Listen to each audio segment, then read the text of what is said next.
I've spent about 3 to 4 hours with Metro 2039 so far, and it's already healing me, even as the in-game version of me, dubbed the Stranger in this sequel, struggles to breathe through a gas mask whose filters don't last long, thus requiring me to craft new ones from items scrounged by scouring every last inch of its post-apocalyptic world as the countdown timer on my wristwatch constantly ticks down, threatening to choke me to death if it hits 000.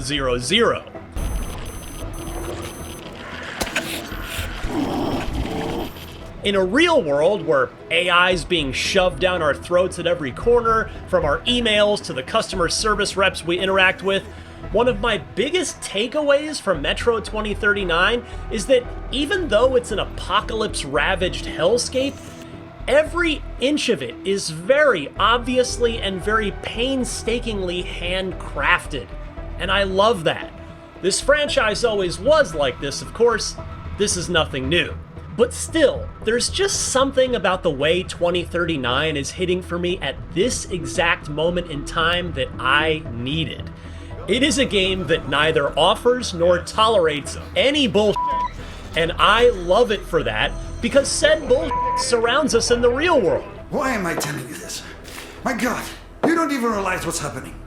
Metro does not hold your hand.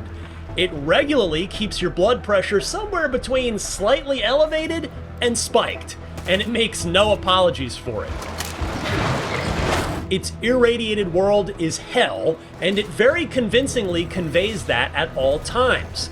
And in an age where single-player first-person shooters are slowly going extinct because they only make money for their publisher once, while multiplayer live service shooters vie for our time and attention on a daily basis, and by the way, often contain lots of bullshit, like microtransactions and or drawn-out gameplay loops, Metro's single-player only craftsmanship and attention to detail after my first few hours with it have me already prepared to call it my favorite first-person shooter in a long time.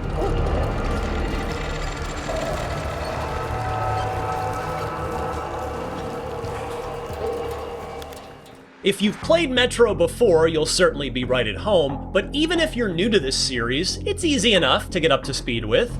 In short, everything is lethal, from the mutated monstrosities on the surface, to rival survivors who've laid claim to the places you need to get through, to the very air you breathe. You are almost never, ever safe in Metro 2039.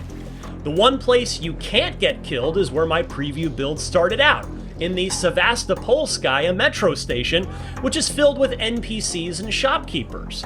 It feels very alive, a very stark contrast to the 180 that happens as soon as you grab your backpack and gun and exit the metro and head to the very dead surface.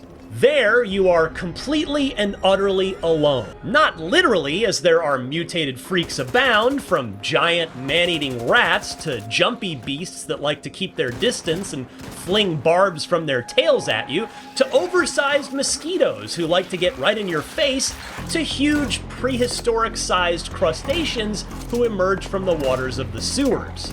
And, as mentioned, there are plenty of other survivors out there too, except all of them are hostile, or at least everyone I met outside of the metro during my hands-on time immediately wanted me dead. I appreciated being thrown straight into the deep end as soon as I reached the surface. Yes, a map on a crude tablet gave me a general idea of where to go towards my next objective, but beyond that, I was on my own to figure out the best path and to survive along the way. I wandered into a drugstore, or, well, the picked-apart remnants of one, obviously, and I checked every nook and cranny for crafting items I could use to make med kits, ammo, and most crucially of all, new gas mask filters. Pressing Y on the keyboard lifts your gun up a little higher so you can clearly see your digital wristwatch, which constantly ticks down the minutes and seconds until your current filter will expire. I found environmental puzzles tucked away in various places and felt compelled to try and solve them all, because the reward would likely be those precious crafting resources that would well and truly keep me alive. Some of these puzzles utilize the Stranger's UV light, guiding you to follow clues that were scrawled on walls and floors such that they could only be seen under the purple hue. In my experience, these challenges may have been optional, but they were worth pursuing every single time. Again, it can't be said enough. Metro 2039 does not mess around. It does not waste your time. There doesn't seem to be any filler content here, at least so far. Everything seems to be meticulously considered and implemented. The weapons are something of a puzzle unto themselves. They can all be modified and customized, from their scopes to their hilts to their muzzles and more. At one point fairly early on, I found a double-barreled shotgun that I decided to swap out for the single-barrel version I had on me, and it became my go-to gun in the close quarters dungeons I spent much of the latter half of my demo traipsing through. I even found a laser sight to attach to it, which is almost comically pointless on a close quarters death dealer like this, but I didn't have anything better to stick on there, so I figured, what the heck? Oh, and as you may very well have guessed by now, ammo is scarce. You can find and craft different types, everything from rudimentary metal balls to incendiary rounds to armor-piercing machine gun rounds, and you'll certainly need to.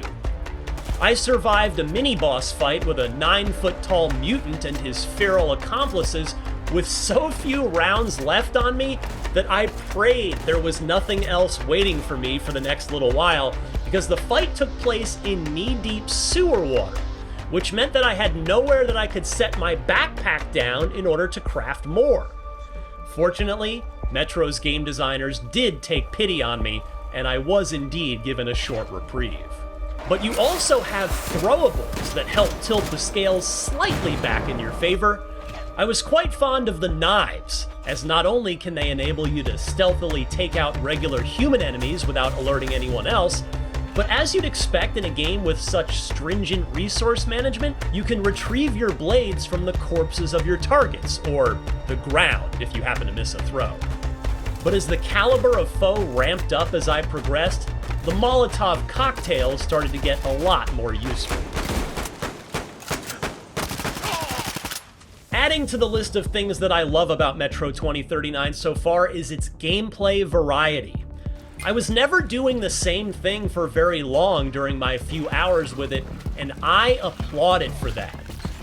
As I mentioned, I started with a rare moment of safety in the metro station before moving topside and having plenty of room to roam while contending with the mutated bestiary I talked about earlier.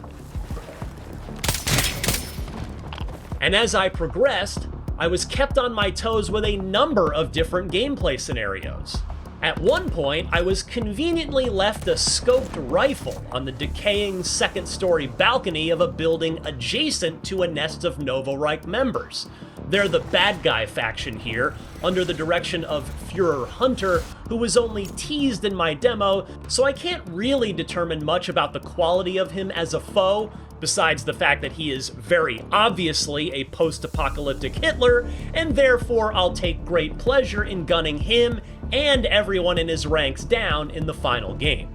Sadly, I don't have any footage of this to show you. Anyway, I picked up that scoped rifle and started loudly picking off Nova Reich scum. They told on themselves by having bright lights attached to their weapons in the dark, making things a bit easier for me. Later, in a completely different scenario, I found myself in an abandoned daycare, where my electronics got mysteriously jammed in one particularly creepy room, making my skin crawl despite there being nary a living creature around, and motivating me to want to get the heck out of there as quickly as possible. Thankfully, you do get a break from the constant juggling act of crafting and installing new gas mask filters in Metro's subterranean dungeons, at least. The air is clean enough in these to be able to safely remove your gas mask, and in the several I've battled through, all favored close quarters combat, which made me all too happy to bust out that double-barreled shotgun I'd picked up early on. In one of them, I was able to choke out the only upstairs guard without alerting anyone below, and he was conveniently standing, or well, slouching now, next to an open air duct that let me creep down silently and in the shadows to the dark main base below, which was teeming with unfriendly humans. I botched my stealth attempt here, trying to thread the needle with a thrown knife at a tough angle, and I got discovered. It then became an old-fashioned shootout in which I was happy to break out Metro's lean feature from behind cover to expose as little of my body to the baddies as possible. This was the story of my hands-on time. Combat encounters came in many different forms, shapes, and sizes, and I really appreciated that. Speaking of appreciation, it will come as no surprise to anyone that's played a Metro game before that 2039 is, visually speaking, gorgeous. It's bleak and horrifying, of course, but it's rendered beautifully. Developer 4A Games' proprietary engine is really cooking here, though I should confess that frame rate isn't something I can reasonably report on right now. Not just because I was playing a preview build of a game that won't be out for 6 months, but also because I was playing it remotely via GeForce Now. So we'll have to see how it holds up once I can throw my own 5080 at it, rather than the 5080 that was feeding the game to me via the cloud. I've come this far in this preview, and I still feel like I've barely scratched the surface of what Metro 2039 is offering. Series veterans have no doubt already been nodding their heads along in satisfaction, while those new to Metro are in for a treat, if the few hours I got to play are any indication. February 2027 was already looking stacked with the first big wave of post-GTA 6 releases, but Metro 2039 just cemented itself on my must-play list for that very crowded month. For more previews of the biggest upcoming games, don't miss our recent hands-on looks at Marvel's Wolverine and the Duskbloods. And for everything else in the world of video games, stick with IGN.